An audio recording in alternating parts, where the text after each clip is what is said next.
खाली उतर, खाली उतरतो सुरेश.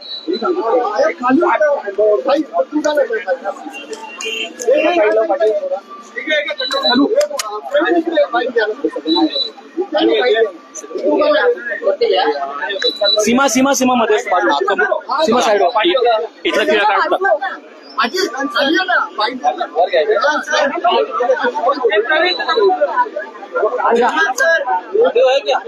सगळ्यांना समोर माईक माईक बाहेर घ्या.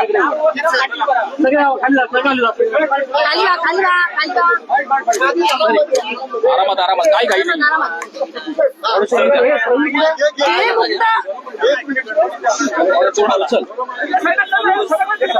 चल सर सर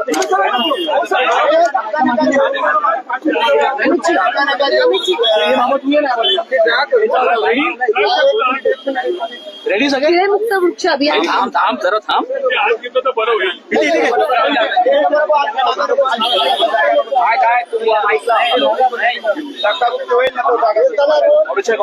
आम्ही ठाकरे बोलतो. रोलिंग आम्ही खऱ्या अभियान तुमच्या माध्यमातून राबवण्यात येत आहे. काय सांगाल?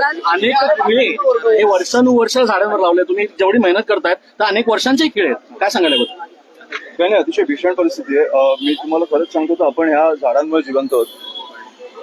निसर्गाचा नियम आहे की एका माणसासाठी आपल्याला 4 झाडं पाहिजेत, भाग्यश्री.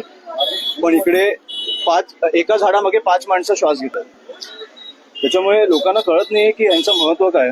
आणि आपण जेव्हा खिळे मारतो तेव्हा मला पण नुकतंच कळलं की लोकांना जसा त्रास होतो, तुमच्या अंगावर खिळा मारल्यावर तुम्हाला जसा त्रास होईल तसाच झाडांना होतो. मग त्यांच्या झाडांमध्ये पस निर्माण होतो, त्यांना गँग्रीन होऊ शकतं आणि मग ते मरतात हळूहळू. हे मला माहित नव्हतं, पण आपल्याला जेव्हा कळतं तेव्हा आपण एक पाऊल उचलायला पाहिजे की हे खिळे जे आहेत हे अतिशय मला वाटतं की आपण बंद केले पाहिजेत. आणि मी सर्वप्रथम तर आमच्या पक्षापासून सुरुवात करीन की कोणीही आमच्या पक्षातर्फे खिळा मारून आमचे होर्डिंग लावले किंवा बॅनर लावले तर मी पहिला तो काढायला लावेल. अनेक ठिकाणी ते बिल्डर लॉबी आहे ना, ती झाडांचा कत्तल करते, म्हणजे किडे मारून किंवा काही केमिकल टाकून. पद्धतशीरपणे चालूच असतो अनेक वर्षापासून. त्याबाबतही काही आपण दखल घेणार? आम्ही अनेकदा घेतली, मला वाटतं तुमच्यापर्यंत पोहोचली नसेल, पण आम्ही अनेकदा घेतली की बिल्डर लॉबी. आता आम्ही फॉर एक्झाम्पल शिवतीर्थ गेलो, तिकडे एक झाड होतं, एक सुंदर झाड होतं, त्याच्या भोवती आम्ही ते घर बांधलंय. आम्ही झाड नाही कापलंय.